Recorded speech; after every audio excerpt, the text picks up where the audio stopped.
Welcome to News Today with WDW News Today. I'm Tom Corliss. Here now the news for May 14th, 2021. Walt Disney World has already started to raise theme park capacity, according to Disney CEO Bob Chapek, and they will continue to do so given the new guidance from the CDC.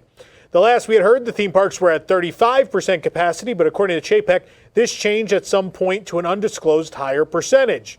I bet you couldn't tell by how much longer the wait times were.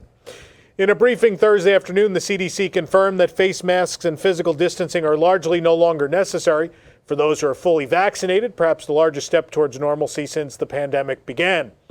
There are exceptions to this new guidance. Masks are still required for those using public transit, like buses, trains, and airplanes, and of course, local and state governments, as well as private businesses, are allowed to set their own requirements. Given this announcement by the CDC, Chapek stated that guests will, quote, see an immediate increase in park pass reservation availability at Walt Disney World, as theme park capacity will be raised even more. Exactly what that immediate increase means remains to be seen.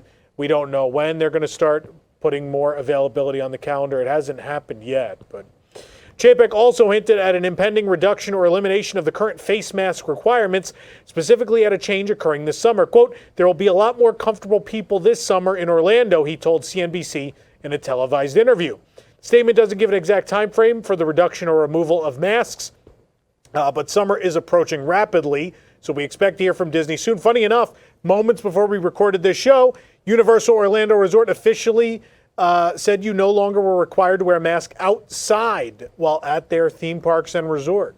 So maybe it's not that far away at all.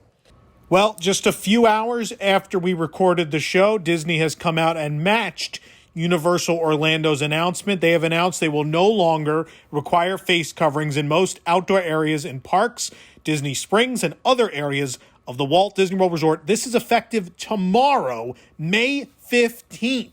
So you're going to want to tune into the site tomorrow. Obviously, we don't have another show until Monday, but we will be live streaming and live tweeting, putting updates on Instagram, Facebook, everywhere, and on the site with what this looks like tomorrow. But again, no more face coverings required outside.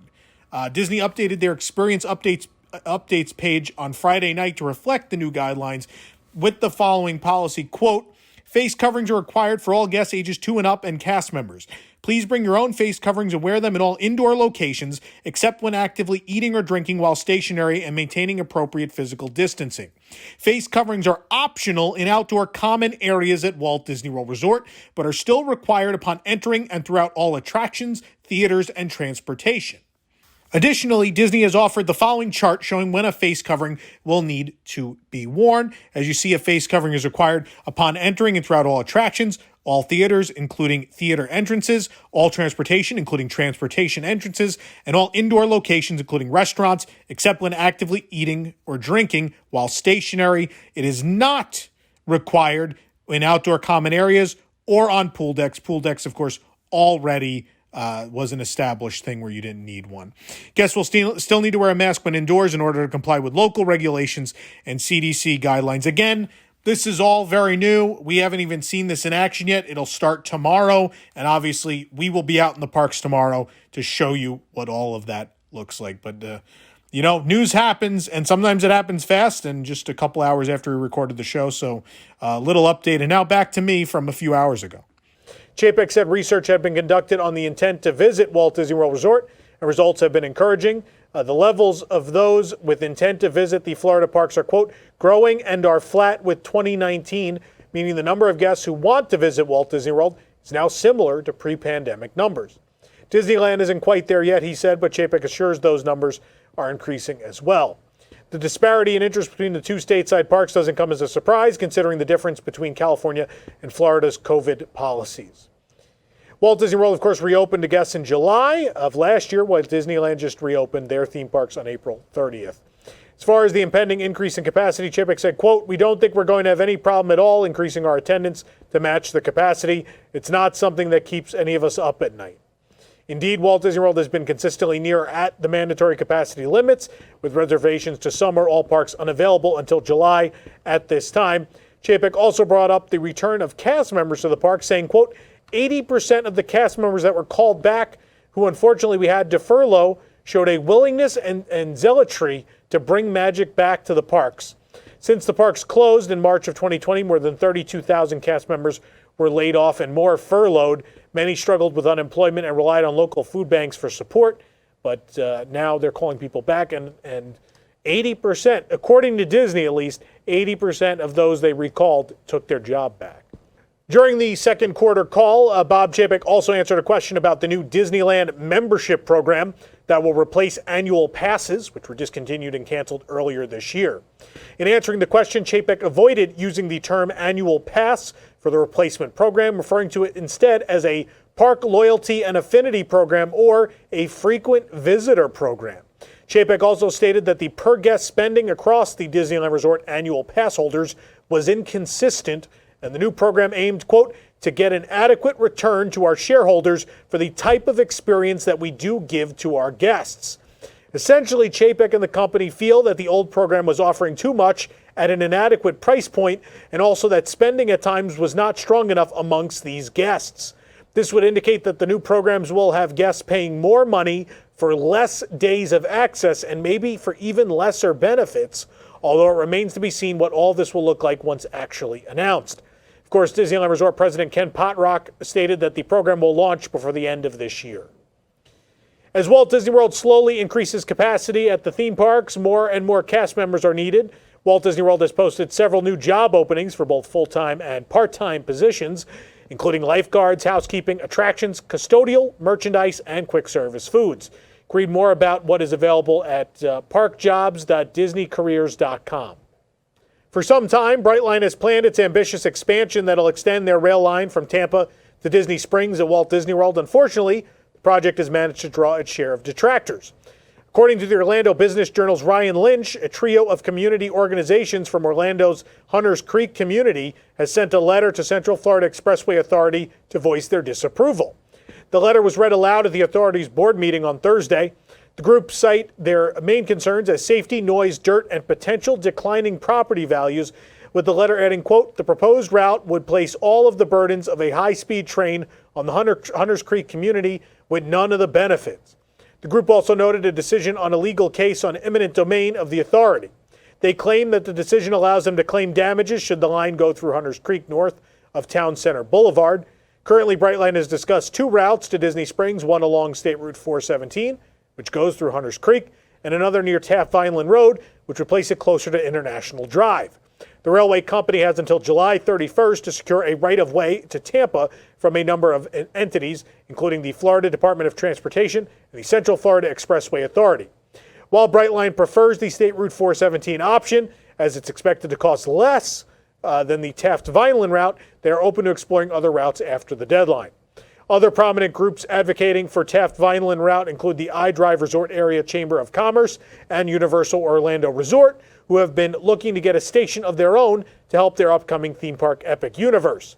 However, Brightline's Vice President of Infrastructure, Michael Sigelis, cited that over 70 businesses would be affected by that route and that more opposition could grow in that direction. The expansion of the line from West Palm Beach to Orlando International Airport is expected to open in 2023, with the Disney Springs extension not scheduled to open until at least 2026, if ever. A few days ago, we learned that Walt Disney World would be reducing physical distancing in some areas. The change comes not long after a study found that theme parks could safely reduce physical distancing to 3 feet, and Universal Orlando Resort, of course, already has instituted that. The requirement of 6 feet between parties would be kept in areas where guests remove their masks, including dining areas and relaxation stations, as well as inside shops. Distancing in other areas would be reduced or removed in phases, and in fact, some signs at Disney's Contemporary Resort have already been altered to no longer specify the amount of distancing required. Stickers have been placed over the arrows that indicated 6 feet or 2 meters of distancing, and in fact, in some places, the signs were replaced in total. It's worth noting signs near Chef Mickey's were not changed, as dining locations would be a place where you need to maintain that 6 feet of distancing. Meanwhile, a celebration of the Festival of the Lion King, a modified version of Disney's Animal Kingdom's famous show that opened last week, will be raising its capacity, seating guests in some of the rows that had been left empty in the past week. As well, for the first time in forever, a Frozen sing-along celebration at Hollywood Studios will be raising its capacity and reducing distancing this weekend as well. Cast members at the Tomorrowland Transit Authority People Mover are now seating parties in every single car instead of every other car, as they were before. And last but certainly not least, They are now loading every single row of the elevator on the Twilight Zone Tower of Terror at Disney's Hollywood Studios. Again, what a wild week with these the new guidance from the CDC. It just seems like everything's going to start fading away now. So as those vaccination number rises and as Orange County really has, in the country, one of the more laid-back COVID policies of all, or series of COVID policies, I think here in Orlando we're going to see things return to normal a lot sooner than a lot of other places. Whether that's good or bad, that's for you at home to decide. I don't know. I'm fully vaccinated, so I don't care at this point, and I don't live with anyone who, isn't vaccinated. So, but I'm sure many of you will feel differently. Obviously, those of you with children, they're not vaccinating anyone under age 12 anywhere in this country at this point. So, and then some people just don't care about the vaccine either. So, it'll be interesting to see how all this works out over the coming weeks and months. It's going to be a wild ride, and if you want to see what it looks like at the parks, we'll get you covered right here at WDWNT. And as well on Universal Parks News Today, who broke the story about the masks no longer being needed outside at Universal Orlando Resort. So make sure you check them out all the time, too, as well as News Today, their show, our sister program, if you will. Walt Disney World will be hosting a vaccination event for friends and family of cast members on May 22nd and 23rd. Cast members have been able to get their COVID-19 vaccine shots at Walt Disney World Health Services facilities for over a month now. On May 22nd and 23rd, cast members may bring up to 5 family and friends to receive their vaccination. Both the Pfizer and Johnson & Johnson vaccines will be available, and Pfizer will be available for those ages 12 and up. Walk-ups are welcome. Each adult getting their vaccine will need to bring an ID, and the cast member will need to bring their company ID. Walt Disney World Health Services is located on Backstage Lane on resort property. In a touching Instagram post, Walt Disney World President Jeff Volley celebrated Epcot security cast member Joe Diaz. Diaz has been awarded the Disney Heroes Award, an honor only given to cast members who have saved a life or prevented serious injury. In December 2020, Diaz was on his way home from work when he stopped to help at the scene of a car partially submerged in water. He leapt into the pond and was able to keep a 4-year-old child's head above water until emergency services could safely remove the child from the vehicle. Volley, along with Vice President of Security Linda Reed and Vice President of Epcot Kartika Rodriguez, presented Diaz with the illustrious award. Congratulations! That's a really great feel-good story. Although there is currently no opening date announced for Epcot's new nighttime spectacular, it's time for a feel-bad story now. Although there's no date announced for Epcot's new nighttime spectacular Harmonious, the show is expected to debut later this year for Walt Disney World's 50th anniversary.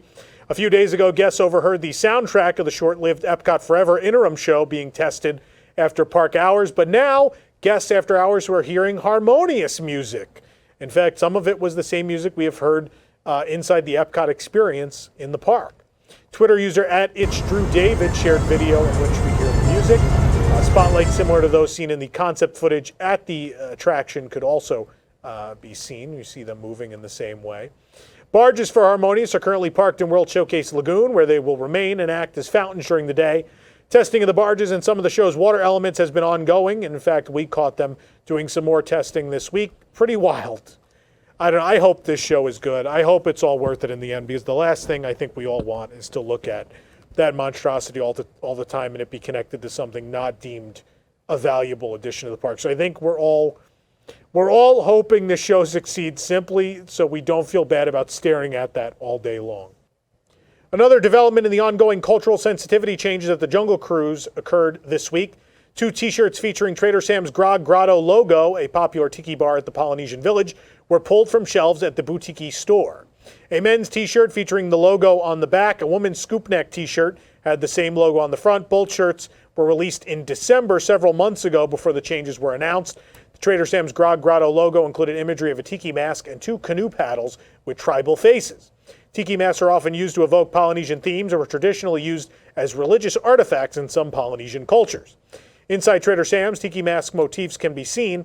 These types of thematic elements are prevalent in Adventurelands all around the world at Disney parks. The Trader Sam animatronic, of course, has already been removed from both Jungle Cruise attractions at both Walt Disney World and Disneyland, and Disney announced the scene will be replaced by Trader Sam's gift shop. When asked about the removal of the shirts, a cast member in the store said they were asked to pull the shirts to be destroyed. It's worth noting some people think the shirts were pulled due to a copyright infringement on art from Oceanic Arts, but the timing is really suspect, and sources have not indicated that to us. So what's happening, we don't really know, but Trader Sam's merchandise vanishing within the month period of the animatronic being destroyed, it all seems very suspect. Who knows what's going on? If other merchandise starts vanishing or more tribal masks vanish from Adventurelands, then I think we know the answer. We'll see what happens as time goes on. Although Disneyland Paris has remained closed for the last 196 days due to the pandemic, a new update on the Disneyland Paris website indicates that the resort is almost ready to return. A new notice posted on the Disneyland Paris homepage shared a teaser for a possible future reopening as follows, quote, "We can't wait to welcome you back at Disneyland Paris. Just a little more patience. We are putting the final touches on the magic and will share our reopening date with you very soon." It is worth noting on May 17th, the unions that make up Disneyland Paris's workforce will meet to figure out when they can reopen. It's expected that it will be sometime in June, but nothing has been decided just yet. We learned late last year that Buffalo Bill's Wild West show with Mickey and Friends was officially closed forever at Disneyland Paris, among other entertainment cutbacks. DLP reports shared on Twitter today that signage for the show is slowly being dismantled at the Disney Village. Neon elements and the Buffalo Bill sign above the Mickey figure have been removed. Buffalo Bill's Wild West show, La Légende de Buffalo Bill, my bad French, was Disneyland Paris's longest-running show, having opened along with the rest of the resort on April 12, 1992. Glad I got to see it before it went away. I never got to see the Mickey and Friends version, though. We only saw the previous version. It's been a minute since we checked in on the Fantasy Springs expansion at Tokyo DisneySea, and there's been quite a bit of progress on the construction of the exciting nearly 25-acre expansion set to open in 2023 and now being openly discussed as part of the Disneyland Forward project that it might get built in Anaheim. Structures for attractions and the as-of-yet unnamed hotel have continued rising into the sky. It seems like more buildings are gaining more definition as time goes on. Progress on the North Mountain is continuing in the Frozen realm rapidly, and additionally, the show building shell for the as-of-yet unnamed Frozen ride is mostly complete. From the front, progress is quite visible on the exterior as guests will see it, although most of this area appears to still be hollow. From overhead, the area will become the Arendelle Castle, and the associated show building for Frozen butts up right against the show building for the Enchanted Tale of Beauty and the Beast, which is actually in a different park. It's in Tokyo Disneyland, but an effective use of space. The hotel has gained several floors since our last visit, now appearing close to the topping off phase. 8 or even 9 stories are now visible as the hotel nears its peak. At 9 stories, the Fantasy Springs Hotel would match the Tokyo Disneyland Hotel, and come just shy of the upcoming Toy Story Hotel as far as height. Some sort of stepped feature outside is being laid, presumably to help camouflage the parking area on the first floor of the new hotel. Although most of the areas of the hotel are still covered in scaffolding, this small patch of concrete facing Bayside Station is uncovered for the moment. The bridge area, between which will presumably hold the hotel lobby and bridge the gap between the hotel's 2 wings, is also coming along nicely. And while the dome we previously noticed has been covered over, a new hole in the wall has appeared. On the second wing of the hotel, most of it appears to have reached its peak, with new ornamental fixtures already adorning tops of some areas.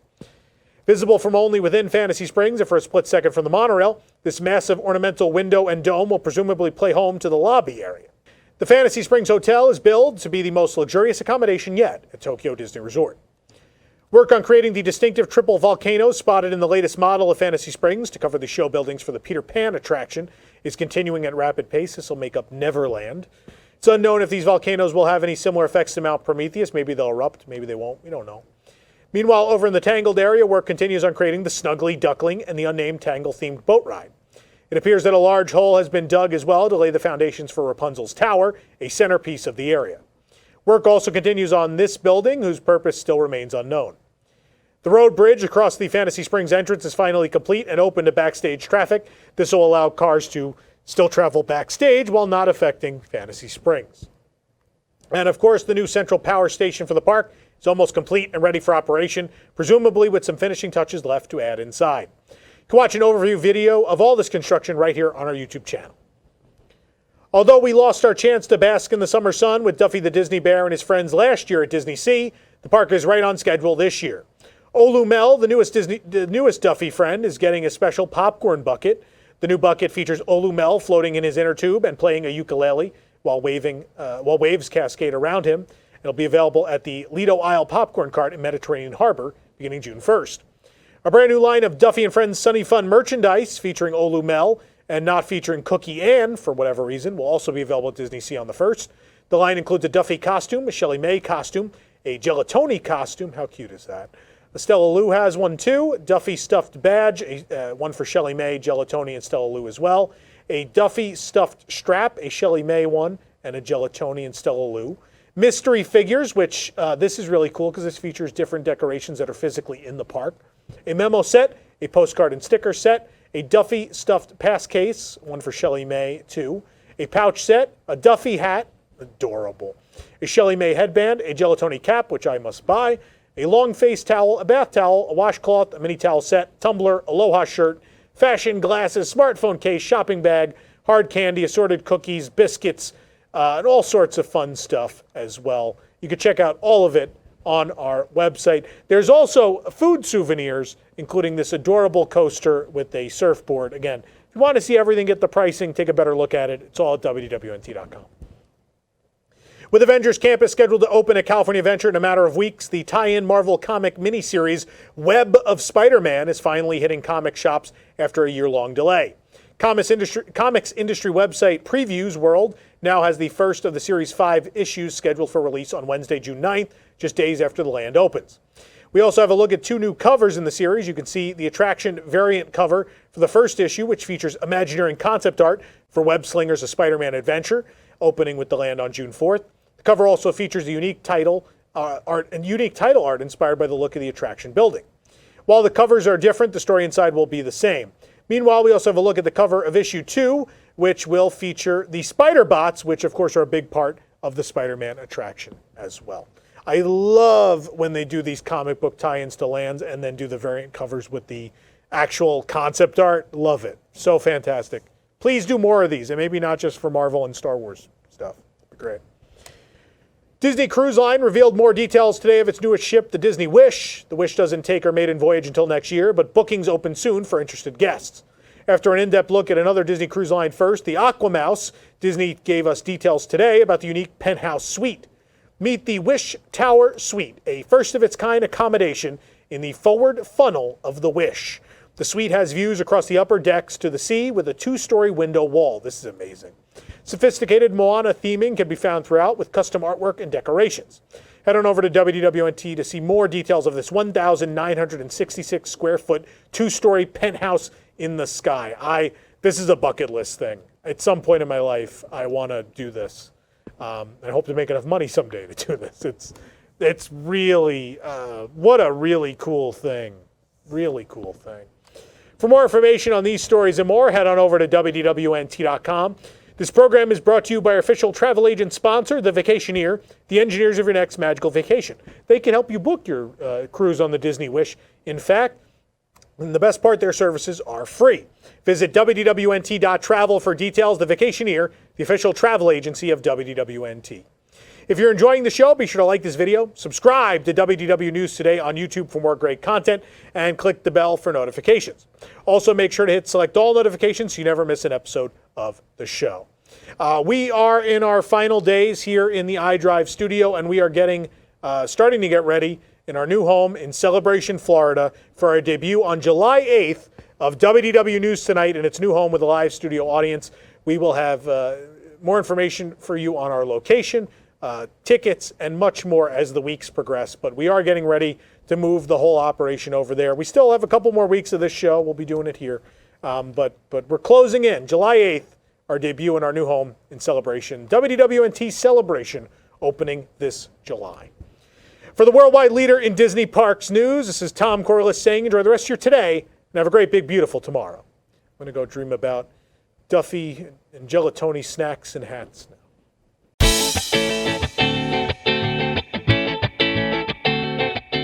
You get $10.